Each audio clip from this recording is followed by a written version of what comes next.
waxaa laga yaabaa muuqaalkan aad u jeediin in uu social media kaga soo horbaxay 24 saac ee lasoo dhaafay haddii ay noqoto TikTok iyo haddii ay noqoto Snapchat. muuqaalkan aad u jeediin ee wiilka yarka kaga muuqdo qofka horkiisa taagan waa aniga. marka waxaan rabaa muuqaalkan inaan kula wadaago social media waxyaabaha la dhex marayo ee muuqaalkan ku saabsan ma runba ma xubaa ka jiro ma beenba soo dhawaada.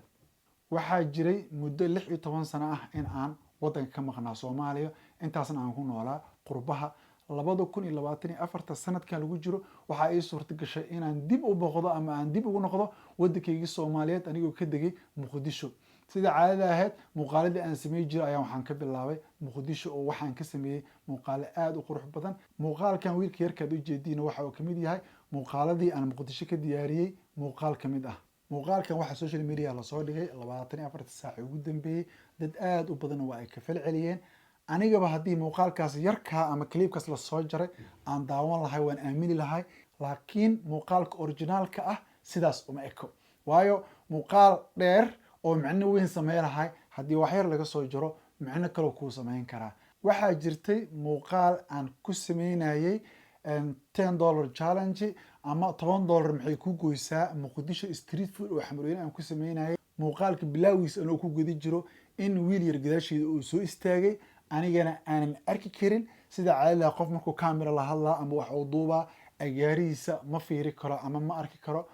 laakiin waxaa jirtay muuqaalka inta uu socday wiilka meesha taagan iyo gabar kaloo gadaal ka imaatay in ay jagjag isiiyeen anoo muuqaalkii duubayo kabacdina ay ugu dhaheen walaalna caawi. dabcan muuqaalkan la soo jaray intaas kuma ay jirto oo aniga hadda inii soo gudbi doono. waxaa dhacday inaan ku jeestay oo aan iri walaal muuqaalan duubanaa wax yar isuga. haddana muuqaalkii inaan wataan damcay waan awoodi waayey. marka waxaan la hadlay wiil walaalkii ila socday oo lacaga ii hayay aan la hadlay sida muuqaalka ka aragtiinba waxaana ku iri labadan qofood bal wax siiyo caawi. sidaas mataqaana oo ku caawi wiilkii yaraa oo xoogaa u siiyey gabadhiina xoogaa u siiyey. laakiin maadaama muuqaal YouTube la duubayo dee aniga waa ila qurxanaa weysay qof aan sadaqa siinee in muuqaalkii aan ku soo daro. waayo sadaqada markasta waxay ku fiican tahay inay qarsan tahay. marka sidaasaan ugu jaray. laakiin haddaba si aragtiin waa muuqaalka originalka laptopkii ugu jiray.